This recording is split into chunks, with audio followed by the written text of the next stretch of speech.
Battuta forte dentro la deviazione forse di Caterini e calcio d'angolo. Capolei.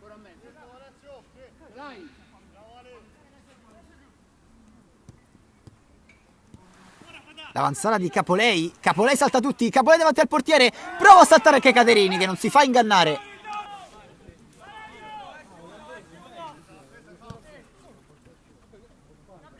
Pompei. Si gira Capolei.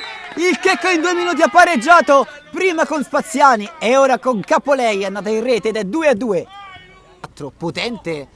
Tocca la barriera stessa. Allora Capolei prova ad accendersi il numero 7. Sicuramente è uno dei migliori in campo. Se la porta dall'altra in recupero. Alcini, Cicchella. Fallo evidente di Capolei che chiede la scusa e si prende anche il giallo. Cortese. Capolei.